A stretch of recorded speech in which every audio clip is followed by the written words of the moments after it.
What's going on, everyone? It's your boy Nathan here with One with Nathan, just doing another video.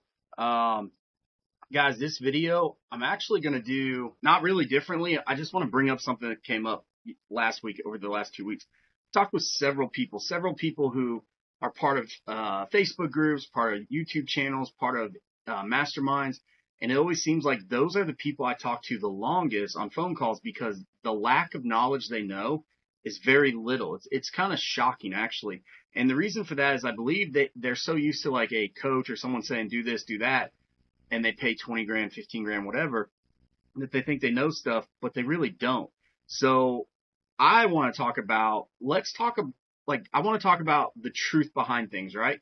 You see a lot of people out there that say, why would you go DSCR versus a agency loan? Why would you go DSCR versus a non-QM? Why would you go bank statement, all that stuff? And in my opinion, a lot of rookies out there, a lot of JV level people who understand these loans from the lending side, realtor side, coach side, they only talk about a few things, right? They're only going to talk about the big three or the big four, right? Depending on who you are. And what are those? So the number one thing they're going to talk about is that its qualifications are based upon the income of the property. Check. That's great. Awesome. It's not that hard to know that, right? Number two is going to be that you can close in an LLC, right? You can vest in an LLC. Great, grand, wonderful. But again, you can do that on non-QM loans. A lot of lenders do it by exception now, but you can do it. You can also close in an LLC on a lot of conventional loans, right? Not every lender is the same, y'all.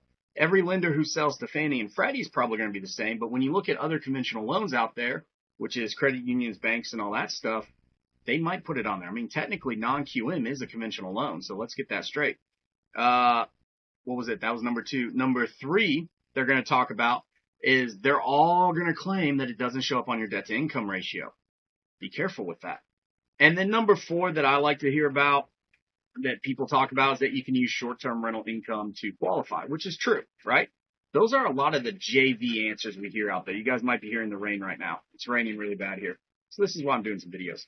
So let's talk about everything else, right? Let's dive deep into a couple of the bigger things that really matter when it comes to why would you go DSCR versus anything else, right? So the first one I'm going to tell you about right now is going to be for flippers and builders, right? So if you're a flipper and you do the BRRRR method, you go out there, a lot of people have a seasoning of 12 months, right? So that means to do cash out, it's not 12 months just to do cash out. It's 12 months in order to use what's called after repair value. If you want to do cash out prior to that, you can. It's just the lesser of the two appraised value or purchase price plus documented repairs. Here at the lender, our DSCR loans have no seasoning of cash out using the ARV. That is a huge benefit compared to agency loans. I guess that would be five. Number six that I think is the biggest, and I'm seeing more brokers these days and lenders talk about because they're starting to learn about it, is going to be the seller concessions, right? The seller concessions by far should be number one or number two in my opinion, because you can get up to 9% seller concessions on a DSCR loan here at the lender, up to 9%, right? Where you can't do that with agency, right? You can do 2%. Now, a lot of non-qualified mortgages lenders out there will go up to 3% on investment properties. We still go up to 6 and 9%. So that's a huge benefit for a lot of people. Again, that's another reason. That's like almost like you're on the bench of Varsity, but you're working your way up to Varsity knowing that strategy. But to cash out for ARV, that is huge. A lot of flippers want to use that. A lot of flippers want to buy, renovate, and hold. But a lot of times they can't because of the cash out seasoning period. And you see a lot of people get in trouble online because they're like, hey, you told me there was no seasoning for cash out. Absolutely, there's not for most DSCR lenders. However, it's the value that you can use to get the cash out. That's where it comes into trouble for a lot. Here at the lender, again, we don't have any seasoning. 6 months and beyond, automatically ARV, 6 months or less cash out. You got to have a debt service of 1.15 and some debt, and some reserves. So then your next benefit to DSCR is strategy. Within DSCR, the strategies that you can use when you work with a professional who understands DSCR truly inside and out, not just knows how to close a loan. That's easy. Any lender can close a loan. But when you understand the strategy, Like, for example, a client we did a cash out that wasn't a cash out, $450,000 cash to them at an 80% LTV, 80% LTV. It was over $1 million loan, and 450,000 cash out so that they could use it on their next project. And you might be saying, Nathan, anyone can do cash out. True, but we did it as a rate term refinance.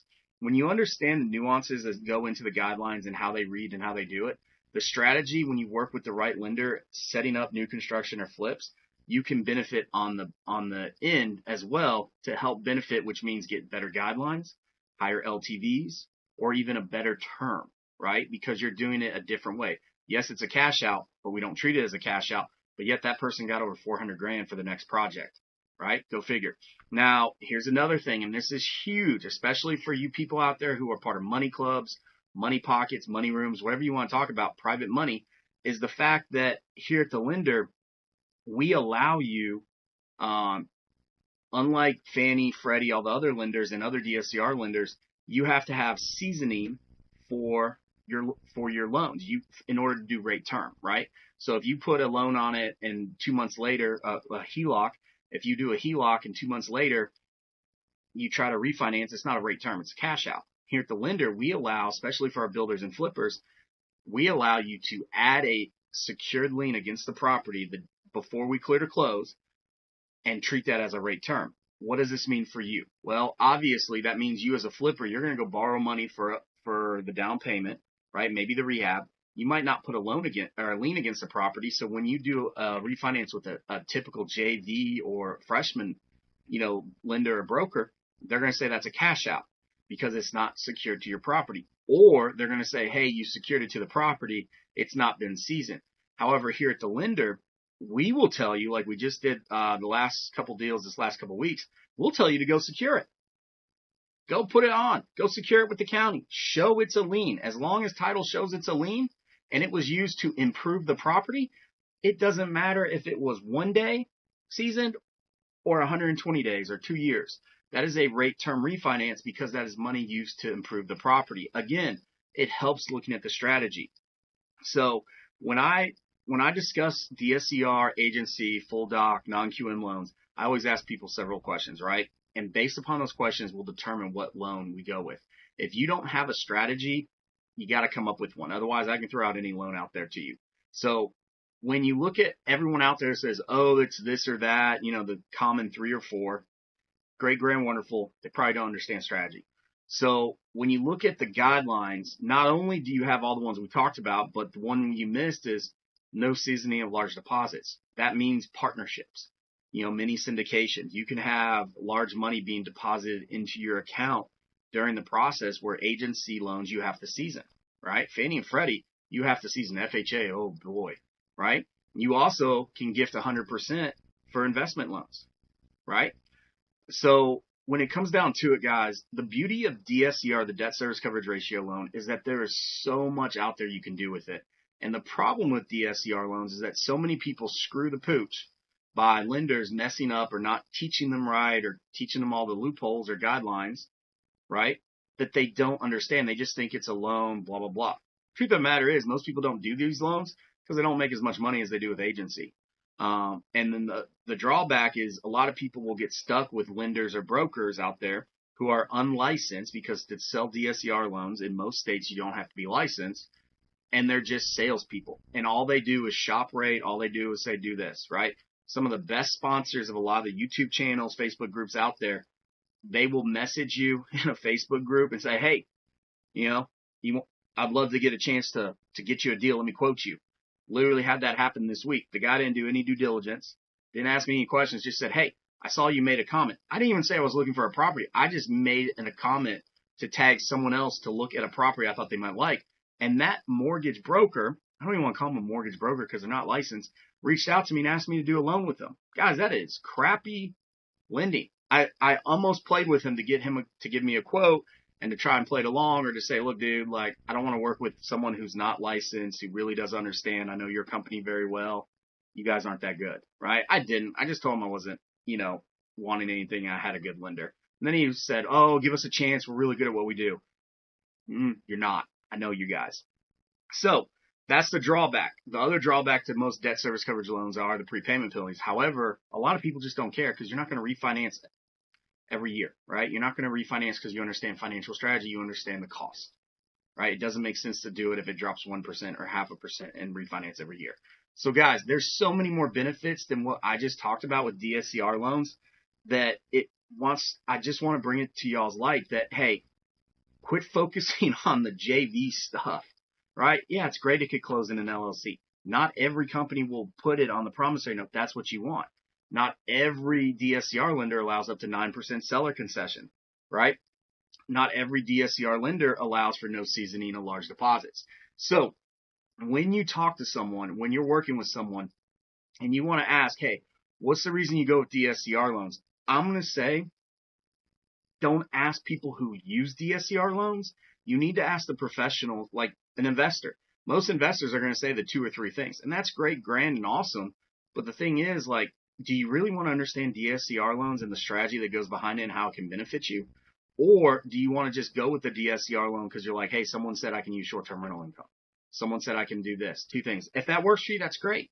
But when you understand the guidelines and understand the strategy behind it, guys, it's opening the door for a lot of builders and flippers right now. I can't tell you how many flippers I work with that are going to hold. And the big thing why they don't want to hold is because they don't want to do a cash out refi because those rates are higher and less LTV. And usually cash out, you got to use the lesser of appraised value or list price because agents are like, hey, discount the price. Let's try to sell it. Well, that shoots you in the foot. But if you do rate term refinance guidelines, which we do for these cash outs, you can use ARV instead of the lesser of the list price and appraised value. So guys, if you want to know about the strategy, if you're a builder, flipper, investor, and you want to work with a professional who understands the guidelines inside and out, if you want to understand how the strategy might work best for you, please give me a call today. Our team is phenomenal at what we do, right? We're not going to boast here that say we do the most loans, we pay for the most marketing through a Facebook group. The one I was in that someone reached out to me, I can only imagine how much they pay to be a part of that. And all he did was message me. They all the time they message. If you make a comment in that group, even if you make a comment, someone else who's asking about a property, they message trying to ask business. Guys, it's really annoying.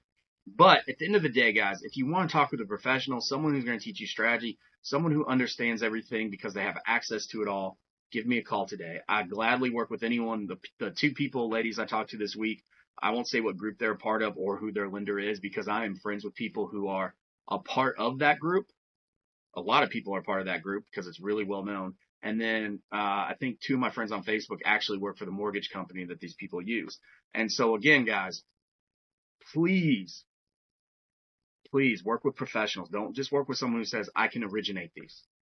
Work with someone who doesn't say, I originate these. Work with someone who says, I understand these. I get these. I know the strategy. I get what you're doing. I'm an investor too. When we talk about building and flipping and using the strategy, I'm right there with you. I'm making offers on lots to build right now. I made an offer last week on a flip property. Of course, I didn't get it. The agent still hasn't texted me back that I haven't gotten it yet. The seller agent, because he's a dipshit. But guys, make sure you work with professionals who get it. So again, there's more strategies and stuff behind DSCR loans, why I would go with those over agency and a lot of other things 9 times out of 10. But let's talk about it. Give me a call today. Till next time, guys, it's your boy, Nathan, here with One with Nathan, the coach. Have a good one.